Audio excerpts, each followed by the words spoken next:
کہنے والے تو کہتے ہیں کہ یہ ہوتا ہے ویژن اور اسے کہتے ہیں دوردرشی۔ اسکول کالج بند لیکن کاپیوں کتابوں کی دکانیں یعنی اسٹیشنری کی دکانیں کھل گئی، کپڑے کی دکانیں بند پڑی ہیں لیکن درزیوں کی دکانیں کھل گئی ہیں، ہارڈ ویئر کے سامان والی دکانیں بند لیکن کارپینٹر یا ترخان کو کام کرنے کی اجازت ہے، الیکٹرک سٹور بھی بند ہے لیکن الیکٹریشین کو کام کرنے کی اجازت مل گئی ہے، حجام کو فاصلہ رکھ کر کام کرنے کی اجازت مل گئی ہے، لوگ گھروں میں بند ہیں لیکن کپڑے ڈرائی کلینر سے دلوا لیں، رنگ ساز مستری مزدور کو کام کرنے کی اجازت لیکن ان کے استعمال کی بنیادی اشیاء فراہم کرنے والی دکانیں بند ہیں،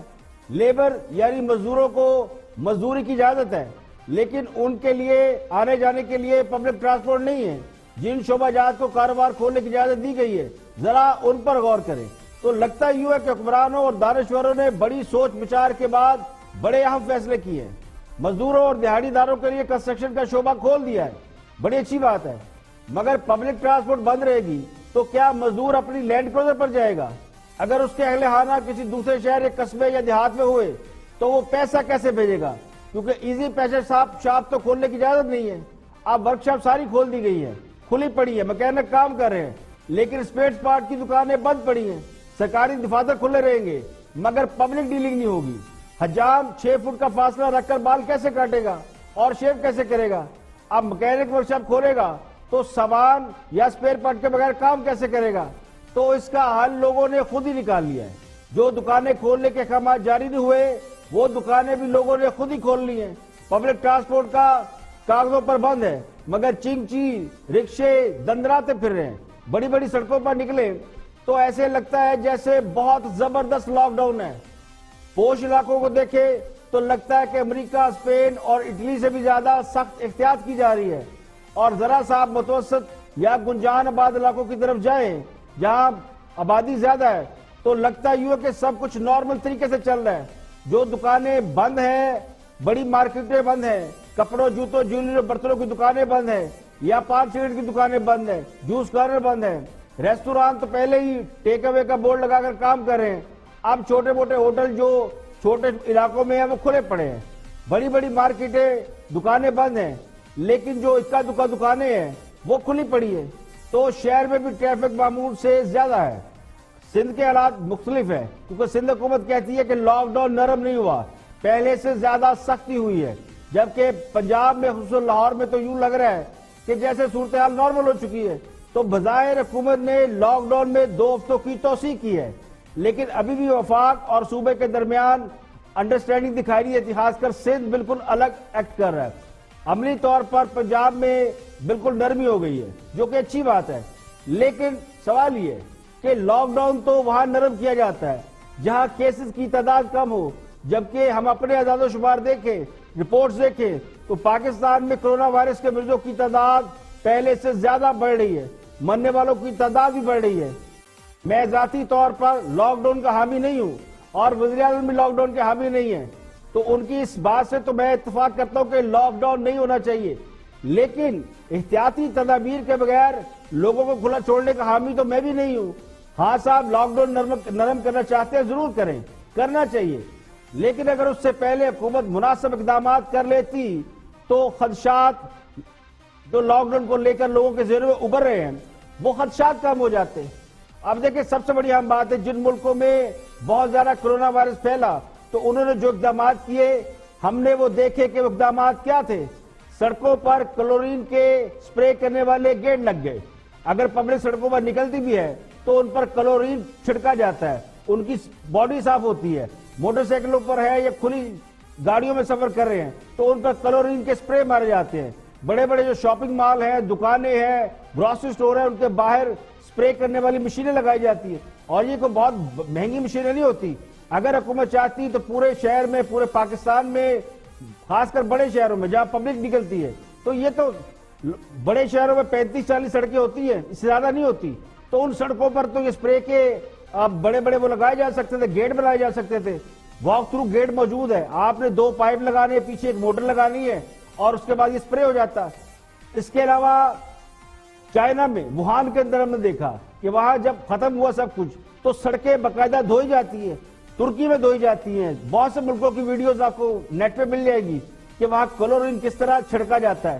پھر اگر کوئی ماسک کے بغیر نکل آیا، غریب لوگوں کا ملک ہے تو لوگ ماسک بھی نہیں خرید سکتے. تو میں نے آج دیکھا سڑکوں پہ لوگ ماسک کے بغیر گھوم رہے تھے. تو اگر وہاں پہ جو پولیس کھڑی ہے یا اور لوگ کھڑے ہیں لا انفورسمنٹ ایجنسی کے، تو وہ کم از کم لوگوں کو ماسک فراہم کر سکتے تھے، اور یہ ماسک تو حکومت آرام سے افورڈ کر سکتی تھی. لیکن جس طرح لوگ کھلے بندوں گھوم رہے ہیں تو مجھے تو لگتا ہے کہ سراسر انہیں موت کے منہ میں دھکیلا جا رہا ہے. امپیریل کالج لندن کی رپورٹ میں اس بات کا خدشہ ظاہر کیا گیا ہے کہ پاکستان میں کرونا کا جو آؤٹ بریک ہوا، اگر ہوا، جو کہ خدشہ ہو سکتا ہے، تو اس سے کم از کم 206 ملین لوگ اس سے متاثر ہوں گے، اور کم از کم 6 سے 7 لاکھ لوگ مر سکتے ہیں. یعنی کرونا وائرس سے اگر دیکھا جائے تو پاکستان میں یومیہ 10% اضافہ ہو رہا ہے. اس کے باوجود ہم نے لاک ڈاؤن نرم کر لیا ہے اور بغیر احتیاطی تدابیر کے کر لیا ہے. اب یہ خودکشی ہے یا رحم دلی مجھے نہیں معلوم، لیکن لوگوں کے جان و مال کی حفاظت حکومت کی ذمہ داری ہوتی ہے، اور لگتا ہے کہ حکومتوں نے سب کچھ حالات پہ چھوڑ دیا. تو اللہ نہ کرے ہمارے ہاں بھی وہی حالات ہوں جو اسپین، امریکہ، اٹلی، برطانیہ میں ہم نے دیکھے ہیں. غریبوں کا درد ہمیں بہت ہے، لیکن غریبوں کو ایٹ رسک پر چھوڑ دیا گیا ہے. وہ غریب جو 7-8 ہزار روپے کا ٹیسٹ نہیں کرا سکتے، حکومت ان کا ٹیسٹ کرانے کے قابل نہیں، ان کی ابیلٹی نہیں ہے. روزانہ بس 1000، 1500، 2000، 3000 ٹیسٹ ہو رہے ہیں، اور یہ 22-23 کروڑ کی آبادی والا ملک ہے. تو ایسے لوگ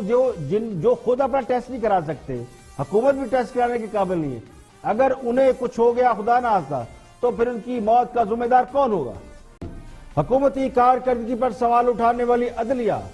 اور سوشل میڈیا پر ججوں کی تضحیک سے یہ سوال زیر گردش کر رہا ہے کہ کیا حکومت اور عدلیہ آمنے سامنے آ رہے ہیں؟ وفاقی وزراء حفیظ شیخ، زلفی بخاری، رزاق داؤد، فردوس عاشق اقبال، ثانیہ نشتر سمیت 5 مشیروں اور 14 غیر منتخب معاونین خصوصی کے عہدوں پر سوالیہ نشان لگے. ان تقرریوں کو سپریم کورٹ میں چیلنج کر دیا گیا. خان صاحب نے کابینہ، وزراء اور مشیران اور ان کے علاوہ معاونین خصوصی سے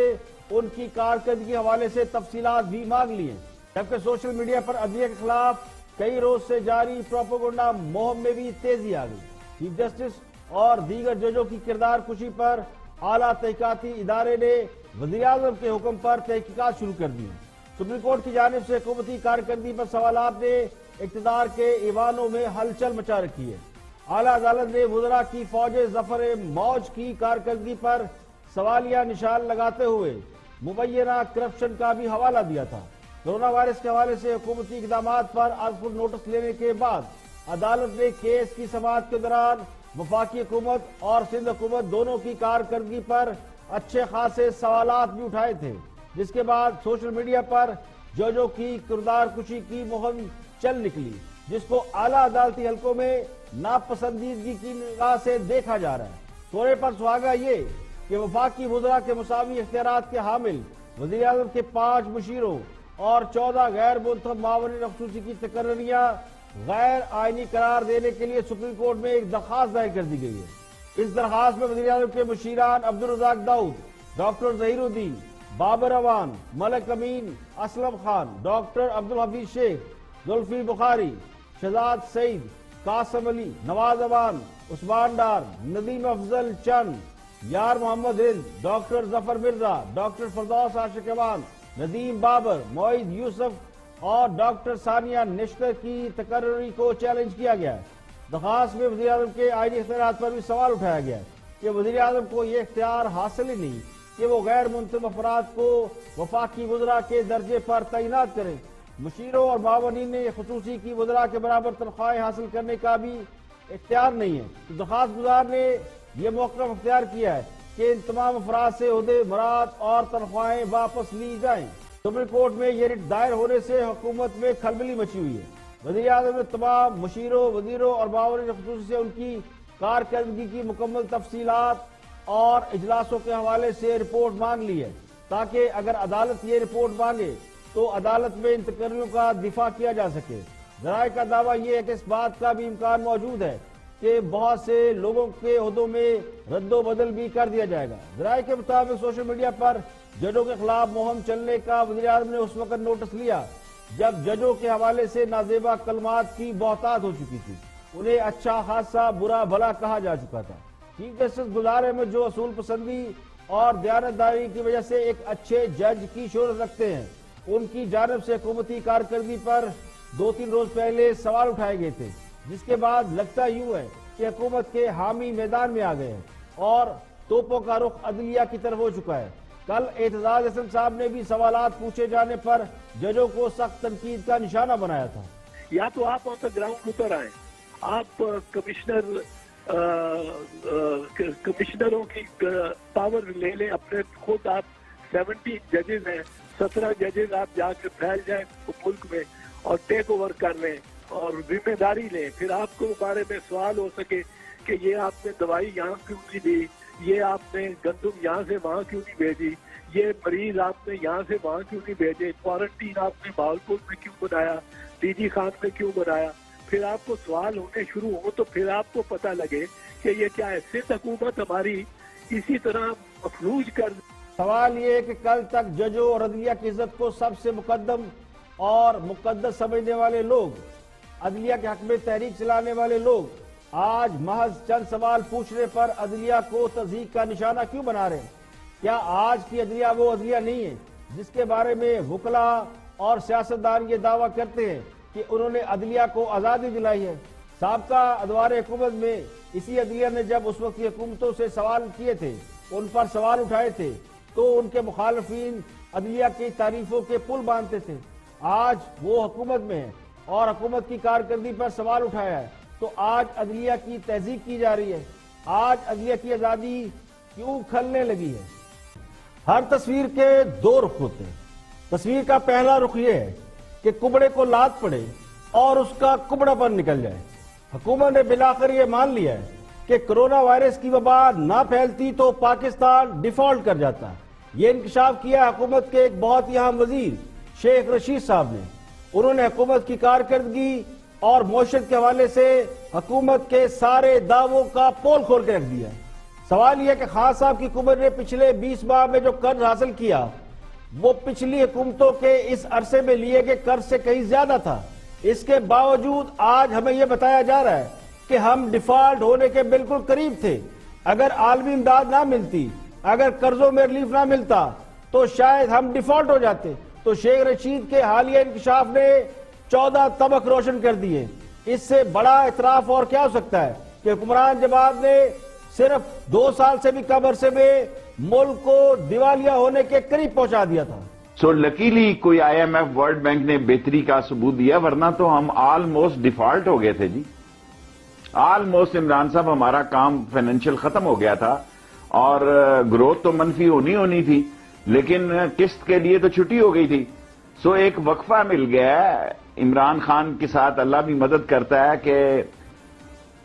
گوشت نے اپیل بھی کی تھی کہ بہتر پیسوں کی تکمیل جو ہے وہ بہتر مسئلے میں آ گئی، ورنہ تو پاکستان ڈیفالٹ ہو چکا تھا۔ کوئی کمی نہیں ہے اب ڈیفالٹ ہونے میں۔ یہ تو ورلڈ بینک اور آئی ایم ایف نے ایک کوشن دے دیا پیمنٹ دیر سے کرنے کا، ورنہ ہمارے پاس تو پیمنٹوں کے پیسے نہیں تھے۔ اب شیخ رشید صاحب کے انکشافات سے یہ بات تو واضح ہو گئی ہے کہ حکومت کی معاشی پالیسیاں کیا تھی اور پاکستان کی معاشی حالت کیا تھی۔ کہنے والے تو یہ بھی کہتے ہیں کہ کرونا وائرس پر حکومت کی جانب سے ناکافی حفاظتی انتظامات اور لاک ڈاؤن پر ہیزیٹیشن کا مقصد کہیں یہ تو نہیں تھا کہ ہم عالمی امداد حاصل کر سکیں اور گرتی ہوئی معیشت کو بچا سکیں، تو اس میں تو کامیابی مل گئی ہے۔ تو تصویر کا دوسرا رخ یہ ہے کہ پاکستان کی معیشت کے لیے ہر طرف سے اچانک اچھی خبریں آنا شروع ہو گئی ہے۔ جہاں کرونا نے دنیا بھر کی گرتی ہوئی معیشت کو کئی ہزار ارب ڈالر کا جھٹکا لگا دیا ہے، وہاں اب غریب اور مقروض مالک کے ساتھ وہی کچھ ہو رہا ہے جو میں نے پہلے کہا، یعنی کبڑے کو کمر پر لات پڑے تو اس کا کبڑا پر نکلے، تو کئی ملکوں کا کبڑا پر نکل جائے گا۔ پاکستانی معیشت کے ساتھ بھی بالکل ویسے ہی ہو رہا ہے، دانستہ ہو رہا ہے یا نادانستہ، لیکن جو بھی ہے پاکستان اللہ کے حکم سے تا قیامت رہنے کے لیے بنا ہے، اور یہ اس کی واضح مثال ہے۔ یعنی جس کی معیشت اتنی خراب تھی کہ اس سال قرضوں یا سود کی ادائیگی کرنا انتہائی مشکل تھا اور ہم دیوالیہ ہونے کے قریب تھے، ٹیکس کلیکشن اور ریونیو میں واضح طور پر کمی تھی، اور اس بات کا امکان تھا کہ مہنگائی اور بڑھتی اور ہمیں مزید قرضوں کی دلدل میں گھسنا پڑتا۔ ایک طرف تو کورونا وائرس کی وجہ سے قیمتی جانیں ضائع ہو رہی ہیں، تو دوسری طرف معیشت کی رگوں میں نیا خون دوڑنے لگا ہے۔ پاکستان کو اس سال سود سمیت 12 ارب ڈالر کا قرض ادا کرنا تھا، لیکن ہم دیوالیہ ہوئے بیٹھے تھے۔ اب ادائیگی ایک سال کے لیے مؤخر ہو گئی ہے، بلکہ آئی ایم ایف کی جانب سے پاکستانی اکانومی میں 1.5 ارب ڈالر کا اضافی قرض ملا ہے۔ تو یہ بہت بڑا ریلیف ہے جو پاکستانی معیشت کے لیے ٹونک بن سکتا ہے۔ اب اس میں خان صاحب کو لکی قرار دے، پاکستان کو خوش قسمت قرار دے یا جو بھی کہے، لیکن یہ پاکستان کے حوالے سے ہے۔ تو معیشت کے حوالے سے عالمی اقدامات سے حکومت کا کانفیڈنس واپس آیا ہے، سرمایہ کار کا کانفیڈنس واپس آیا ہے۔ ایک طویل عرصے بعد بینکوں کی شرح سود بھی 10% سے کم ہو کر 9% تک چلی گئی ہے، جس سے کاروباری طبقے اور سرمایہ کار طبقے کے لیے امید افزا صورتحال پیدا ہوئی ہے۔ آج ڈالر بھی 3-4 روپے نیچے چلا گیا۔ آئی ایم ایف سے 1.5 ڈالر ملنے پر زر معاملہ کے ذخائر بھی بڑھیں گے۔ اسٹاک مارکیٹس میں بزنس کمیونٹی کے اعتماد میں اضافہ ہو رہا ہے۔ اگر حکومت کاروباری طبقے کو اسی طرح آسانیاں پیدا کر دے، یعنی جس طرح کنسٹرکشن انڈسٹری کے لیے آج آرڈیننس جاری کیا گیا ہے، تو پاکستانی معیشت کوئی شک نہیں کہ اگلے 1 سال میں اپنے پاؤں پر کھڑی ہو سکتی ہے۔ تو خان صاحب اور ان کی معاشی ٹیم نے اگر اس صورتحال سے فائدہ اٹھا لیا اور بزنس کمیونٹی کے لیے ماحول کو سازگار بنا دیا، اسمال انڈسٹری کے لیے حوصلہ افزا پیکج دے دیے، تو کوئی شک نہیں پاکستانی معیشت نہ صرف بحران سے نکل جائے گی بلکہ ترقی کا سفر شروع کر سکے گی۔ سعودی عرب نے پاکستان کے ساتھ تقریباً 20 بلین ڈالر کے ایم او یو سائن کیے ہیں۔ یہ معاہدہ پہلے ہو چکا تھا جس میں گوادر میں آئل ریفائنری اور دیگر پروجیکٹ شامل ہیں، لیکن اب اس کے ایم او یو سائن کیے گئے ہیں۔ شرح سود میں کمی کے بعد اسٹاک مارکیٹ اچانک اوپر چلی گئی۔ انڈیکس میں 1500 پوائنٹ اضافے کے بعد مارکیٹ 38,800 کا نفسیاتی ہنسا عبور کر گئی۔ تو ایک طویل عرصے کے بعد مارکیٹ اچانک 5% بڑھی تو مارکیٹ کا کاروبار روکنا پڑا۔ اس سے پہلے مارکیٹ 5% گرتی تھی تو کئی مہینوں میں یہ مارکیٹ بار بار روکی گئی۔ تو تصویر کا ایک اور رخ یہ بھی ہے کہ اگر حکومت نے قرضوں اور سود میں ریلیف کا فائدہ نہ اٹھایا، یہ جو ہم پر بلیسنگ ہو گئی ہے اچانک، چاہے کرونا وائرس کی وجہ سے ہوئی ہے چاہے کسی وجہ سے ہوئی ہے، لیکن یہ ہو گئی ہے، اس میں حکومتی پالیسیوں کا اقدامات کا کوئی عمل دخل نہیں، لیکن یہ پاکستان کے لیے اور پاکستان کے لیے بلیسنگ ہو گئی ہے۔ تو اب اگر حکومت نے قرضوں اور سود میں ریلیف کا فائدہ نہ اٹھایا، لوگوں کو کاروبار کے لیے قرضے اور سہولیات فراہم نہ کی، سرمایہ دار کو اعتماد نہ دیا، کاروبار کے لیے ماحول کو سازگار نہ بنایا، صرف اس بات پر خوش ہوتے رہے کہ چلے قرضوں کی بلا سر سے ٹلی، تو پھر ہمیں جو نقصان پہنچے گا اس کی بھرپائی نہیں ہوگی۔ عالمی مالیاتی اداروں نے جن ملکوں کو ریلیف دیا ہے ان کے بارے میں انہیں اچھی طرح معلوم ہے کہ ان کی معیشت کو مشکل پیش آئے گی۔ اگر کوئی کمائے گا نہیں تو پیسہ واپس کیسے کرے گا؟ قرض دینے والے اور سود کا کاروبار کرنے والے مشکل حالات میں مزید قرض اس لیے دیتے ہیں کہ قرض دار کمائے گا تو انہیں واپس پیسہ مل جائے گا۔ اب جنہیں کمانے کا ہنر نہیں آتا، معیشت چلانا نہیں آتی، پہلے بھی ایک بار وہ معیشت کا کباڑہ کر چکے ہیں اور اب خود مان رہے ہیں کہ دیوالیہ ہو جاتے، اب بھی اگر انہوں نے معیشت کو ٹھیک طریقے سے نہ چلایا، اپنی آمدن میں اضافہ نہ کیا تو یہ رقم بھی ڈوب جائے گی، مشکل اور بڑھ جائے گی۔ کاروبار میں رسک لینا پڑتا ہے تو عالمی ادارے بھی کھل کر رسک لے رہے ہیں، انہوں نے پاکستان کو ریلیف دے دیا ہے۔ تو میرا گمان یہ ہے اگر حکومت کمائی کے راستے پر چل نکلی، کمانے کا گر آ گیا اور یہ سمجھ آ گئی کہ پچھلے 20 سال میں ہم نے جو کچھ کیا اس میں کوئی کامیابی نہیں ملی، اس کو مان کر اگر آگے بڑھے تو بے روزگاری کا خطرہ بھی ٹل جائے گا، جی ڈی پی ریٹ بھی زیادہ نہیں گرے گا۔ لیکن اگر وہی چالیں رہے، اسی طرح کی حرکتیں رہی، اسی طرح کی لاپرواہی اور بے اطلاعی برتی گئی، تو پھر میرا گمان یہ ہے کہ معیشت ایسی کھائی میں گرے گی جہاں سے نکلنے میں کئی دہائیاں لگ جائیں گی۔